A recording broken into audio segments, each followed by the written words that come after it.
디모데전서 1장입니다. 1, 2절. 바울은 문안인사에서 자기 자신에 대한 소개와 이 서신을 받는 디모데에게 하나님의 은혜와 긍휼과 평강이 있기를 기원합니다.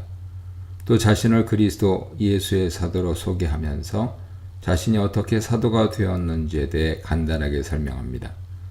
자신이 하나님과 그리스도 예수의 명령에 따라 사도가 되었다고 말합니다. 바울이 다른 서신에서는 자신의 사도됨을 소개할 때 주로 하나님의 뜻에 따라 되었다고 말하는데 여기서는 명령을, 이러한 차이는 아마도 자신의 사도직과 관련해서 바울이 강조하고자 하는 요점이 달랐기 때문일 것입니다. 하나님의 뜻에 따라 사도가 되었다는 것은 자신의 사도됨의 기원이 하나님께 있다고 말하는 것인데 이것은 자신의 사도적 권위를 강조하는 것입니다. 바울의 사도직에 대한 도전이 있을 때는 그는 이러한 표현으로 사도됨의 정당성을 주장했습니다. 그러나 하나님의 명령을 따라 사도가 되었다는 것은 사도로서 자신에게 주어진 의무와 사명감에 대해 강조하는 것이죠. 아마 에베소 교회에서는 바울의 사도됨의 권위에 대한 도전이 별로 없었을 것입니다. 바울은 제3차 전도 여행 중에 많은 시간을 에베소 교회에서 사역했기 때문에 그의 사도적 권위는 별 문제 없이 인정받고 있었을 것입니다. 하나님과 그리스도에 대한 소개는 좀 특이합니다. 바울은 주로 구주라는 표현을 예수께 적용하는데 여기서는 하나님을 구주로 묘사하고 있습니다. 반면에 그리스도 예수는 우리의 소망으로 소개하죠. 많은 학자들은 이러한 특이함에 근거해서 목회서신에 바울 저작권을 부인하기도 합니다. 그러나 소망과 구원은 본질적으로 하나님과 그리스도 예수 모두께 있는 것이죠. 시편 65편 5절은 하나님이 우리의 구원이며 소망이라고 말합니다. 그러나 신약에서는 이 표현이 하나님과 그리스도에게 모두 적용되고 있습니다. 구주라는 표현이 주로 그리스도에게 적용되는 것은 사실이죠. 그리스도께서 우리의 소망이라고 말하는 것은 하나님과 그리스도를 모두 동일한 하나님으로 간주했기 때문일 것입니다. 하나님과 그리스도는 모두 우리의 소망이며 구원이십니다. 그러나 구원의 궁극적인 원인은 하나님께 있습니다.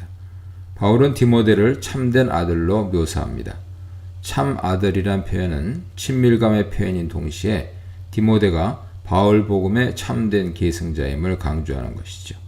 에베소 교회의 거짓 교사들을 염두에 둘 때 이 표현의 중요함은 더욱 드러납니다. 바울은 오직 디모데만이 복음의 참된 계승자라는 것을 인정하고 있습니다. 3, 4절입니다. 바울이 로마 감옥에서 풀려난 후 약 5년 동안 다시 선교 활동을 펼칩니다.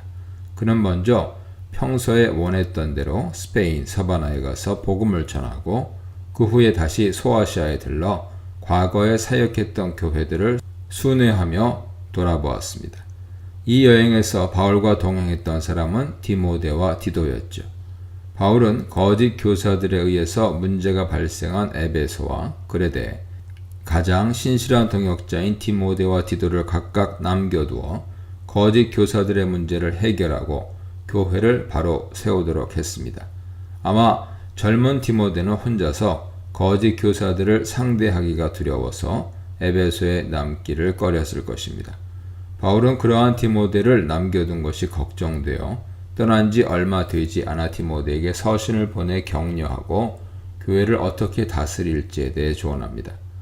다른 교훈을 가르치는 거짓 교사들의 정체에 대해서 언급하는데 그들은 신화와 끝없는 족보에 몰두하여 그런 것들을 가르쳤고 그것은 성도들 사이에 분쟁을 일으키는 원인이 되었습니다. 여기서 말하는 신화는 그리스 로마의 신화를 가리키는 것이 아니라 구약과 유대 전통을 헬라 관점에서 신화적으로 해석한 것을 말합니다. 이런 경향은 헬라 유대인들에 의해 생겼던 것인데 대표적으로 희년서 같은 책에서 예를 찾아볼 수 있습니다. 5절입니다. 바울은 올바른 교훈의 목적에 대해서 설명합니다. 복음의 교훈은 성도들로 하여금 사랑을 행하도록 하는 데 있습니다. 거짓 교사들의 다른 복음이 잘못된 이유는 그것이 사랑을 실천하지 않고 논쟁만 불러일으키기 때문이죠. 사랑은 청결한 마음과 선한 양심과 거짓 없는 믿음에서 나오는 것입니다. 이 세 가지는 복음의 특징이죠.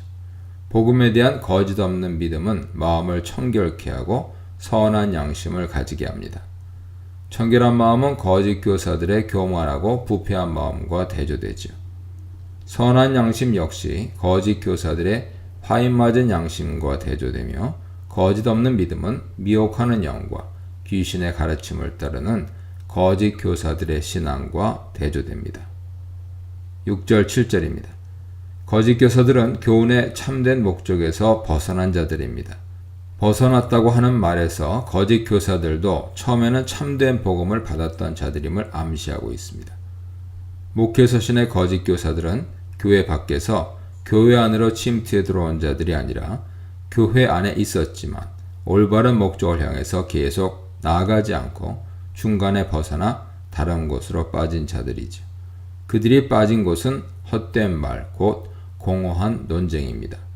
복음은 사변적인 논쟁을 위한 것이 아니라 하나님의 뜻을 행하기 위한 것이죠.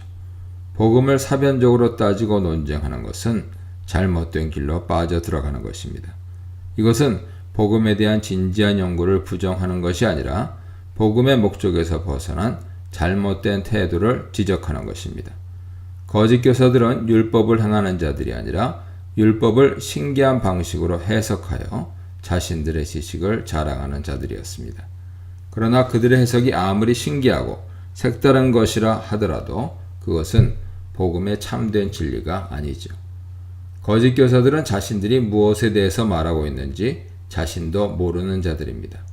그들은 확신에 찬 신념으로 말하고 다른 사람들을 가르치지만 그것은 참된 깨달음이 아니라 공허한 말장난과 논쟁에 불과합니다. 복음을 가르치는 선생된 자들이 빠지기 쉬운 유혹은 다른 사람들이 듣지도 생각지도 못한 신기한 방법으로 성경을 해석하여 마치 자신이 새로운 진리를 발견한 것처럼 드러내 보이려고 하는 것입니다. 8절로 11절입니다. 바울은 율법의 올바른 사용에 대해서 설명합니다. 거짓 교사들은 율법을 잘못 사용하여 공허한 논쟁을 불러일으키고 교회를 혼란스럽게 하고 있습니다. 그러나 율법을 올바르게 사용하면 그것은 선한 것이죠. 율법은 우리를 선한 길로 인도합니다. 그런데 거짓 교사들의 잘못된 해석은 사람들을 선한 길로 인도하는 것이 아니라 오히려 각종 불의와 불법을 행하는 자로 만들고 있습니다. 거짓 교사들은 율법을 지키고 행하는 자들이 아니라 율법을 파괴하고 불법을 행하는 자들이죠. 바울은 9절 10절에서 율법의 목적과 반대되는 15가지의 불의한 목록에 대해서 소개합니다. 이 목록은 불법에서 시작하여 올바른 교훈을 거스리는 것으로 끝나고 있습니다. 불법이나 올바른 교훈을 거스리는 것은 모두 교훈의 참된 목적에서 벗어난 것이죠. 그들은 율법을 가지고 있고 그것을 가르친다고 했지만 사실은 그것을 파괴하고 배척하는 행위를 하고 있을 뿐입니다. 아버지를 죽이고 어머니를 죽이는 것에 대한 언급과 인신매매에 대한 언급은 다소 의아하죠. 바울은 거짓 교사들의 잘못된 교훈이 가져올 수 있는 파괴적인 결과에 대해서 총체적으로 묘사하고 있습니다. 이런 모든 것은 올바른 교훈에 반대되는 것들입니다. 바울은 마지막으로 다시 올바른 교훈이 어떤 것인지 설명합니다. 바울이 가르치는 올바른 교훈은 복되신 하나님의 영광스러운 복음에 따른 것입니다. 여기서 복음의 특징은 두 가지로 소개되죠. 그것은 복된 것이고 영광스러운 것입니다. 이 문단에서는 바울과 바른 교훈, 거짓 교사와 율법, 주인과 율법에 대해 묵상해 보시기 바랍니다.